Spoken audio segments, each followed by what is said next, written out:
Telugu film ఛాంబర్లో నిర్మాతలు, ఎగ్జిబిటర్లు, డిస్ట్రిబ్యూటర్ల సమావేశం మొదలైంది. సురేష్ బాబు, దిల్ రాజు, సునీల్ నారంగ్, మైత్రి రవిశంకర్, చదలవాడ శ్రీనివాసరావు, సితారా నాగవంశీ, బెల్లంకొండ సురేష్, రాధామోహన్, స్రవంతి రవికిషోర్, బాపినీడు, ఏఎం రత్నం, సుధాకర్ రెడ్డి పాల్గొన్నారు.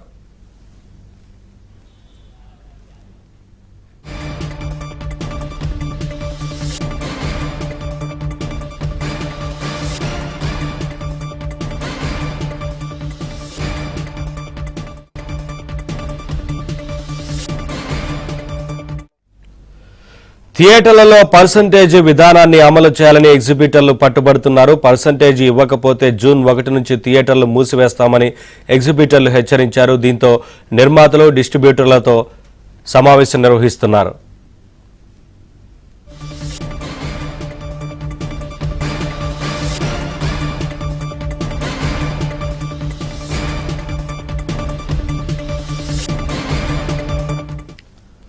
మరోవైపు థియేటర్ల పవన్ సినిమా హరిహర వీరమల్లు విడుదల సమయంలో థియేటర్ల మూసివేత నిర్ణయంపై జనసేన అనుమానాలు వ్యక్తం చేస్తోంది.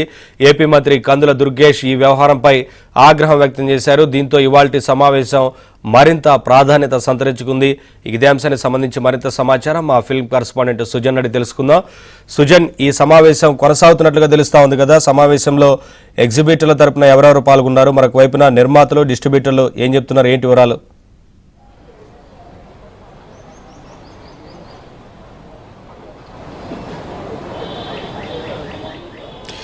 అంటే గత కొన్ని రోజులుగా కూడా పర్సంటేజ్ విధానానికి సంబంధించి ఎగ్జిబిటర్స్ కొన్ని డిమాండ్లను వాళ్ళు నిర్మాతల ముందు, పంపిణీదారుల ముందు ఉంచడం జరిగింది. ప్రధానంగా పర్సంటేజ్ విధానం ఇవ్వకుంటే, తాము కోరిన రీతిలో ఇవ్వకుంటే జూన్ 1 నుంచి కూడా థియేటర్స్ బంద్ చేయడానికి తాము వెనకాడబోము అని చెప్పేసి వాళ్ళు తమ డిమాండ్ను చెప్పడం జరిగింది. అయితే దీని మీద భిన్నాభిప్రాయాలు వ్యక్తమయ్యాయి. నిర్మాతల మధ్య భిన్నాభిప్రాయాలు వచ్చాయి. అలాగే పంపిణీదారులు కూడా ఈ విషయంపై, ఎక్కువగా భారీ చిత్రాలను విడుదల చేసే పంపిణీదారులు ఎవరైతే ఉంటారో ఈ ఎగ్జిబిటర్స్ చేస్తున్న డిమాండ్లని వాళ్ళు ఒప్పుకోని పరిస్థితి ఏర్పడింది. అయితే ఇదే క్రమంలో ఈ గత కొన్ని రోజులుగా కూడా విడివిడిగా ఫిలిం ఛాంబర్ ఆధ్వర్యంలో ఎగ్జిబిటర్స్తో ఒక సమావేశం జరిగింది. ఆ తర్వాత పంపిణీదారులతో, నిర్మాతలతో, వీటందరిలో కూడా విడివిడిగా సమాధానాలు చేసిన పిమ్మట మెజారిటీ పీపుల్ ఏంటంటే ఈ రెంటల్ విధానానికి మొగ్గు చూపారు. ఎగ్జిబిటర్స్ చేస్తున్న డిమాండ్స్ తాము ఒప్పుకునేది లేదని చెప్పేసి చాలామంది ప్రస్తావించడం జరిగింది. అయితే ఎగ్జిబిటర్స్ వెనక ఉండి కొంతమంది నిర్మాతలు ఈ రకంగా ఈ పర్సంటేజ్ విధానం అమలు చేయకపోతే బంద్ చేయిస్తామని చెప్పే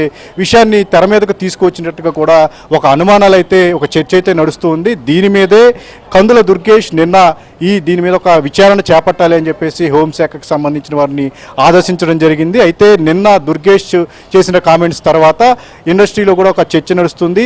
ఎవరు ఆ నలుగురు అనే దాని మీద చర్చ నడుస్తుంది. అయితే కొద్ది రోజుల క్రితం పర్సంటేజ్ విధానానికి సంబంధించి కొంతమంది నిర్మాతలు ఒక సిస్టమ్ని, ప్రణాళికను ఏర్పాటు చేశారని సీనియర్ నిర్మాత కేఎస్ రామారావు అనటం, అందులో కొంతమంది పేర్లు ప్రస్తావించడం జరిగింది. అందులో అగ్ర నిర్మాతల పేర్లు, ఎగ్జిబిటర్కి సంబంధించి తెలంగాణ ప్రాంతంలో భారీ థియేటర్స్ ఉన్నటువంటి ఒక ఎగ్జిబిటర్ ఉన్నారు. అలాగే పవన్ కళ్యాణ్కి సంబంధించిన సమీప బంధువు నిర్మాత కూడా పేరు కూడా ఈ చర్చకి వస్తున్న పరిస్థితి ఉంది. అయితే ఇప్పుడు ఈ రోజు జరుగుతున్న సమావేశంలో నిన్న కందుల దుర్గేష్ చేసిన కామెంట్స్ చేసిన తర్వాత ఒక ప్రాధాన్యత సంతరించుకుంది. దీని గురించి కూడా ఈ రోజు జరుగుతున్న సమావేశంలో చర్చకు వచ్చింది. అంటే ఇన్నాళ్ళు విడివిడిగా సమావేశాలు చేశాము, భిన్నాభిప్రాయాలు వ్యక్తమయ్యే, ఏకాభిప్రాయం కుదరలేదు.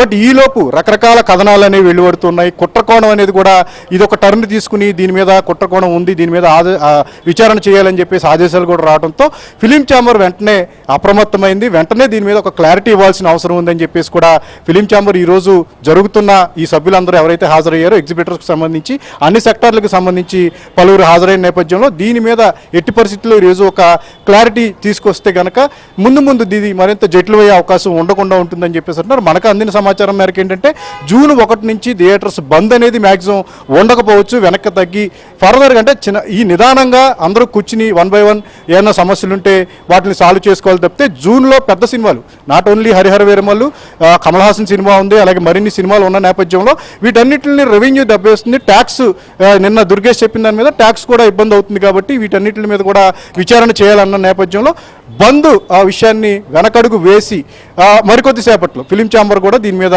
తమ వైపు నుంచి ఒక క్లారిటీ ఇచ్చే అవకాశం కనిపిస్తోంది. మీడియా ముందుకు వచ్చి ఛాంబర్ సభ్యులు తాము ఏం నిర్ణయాలు తీసుకున్నాము, ఏమి విధి విధానాలు, ఏం ప్రతిపాదనలు ఉన్నాయి, బంద్కు సంబంధించి వాళ్ళ వైపు నుంచి ఎలాంటి నిర్ణయం తీసుకున్నారో దాని మీద కూడా ఒక క్లారిటీ ఇచ్చే అవకాశం అయితే మనకి కనిపిస్తూ ఉంది. Naveen, thank you Sujan, thanks for the updates.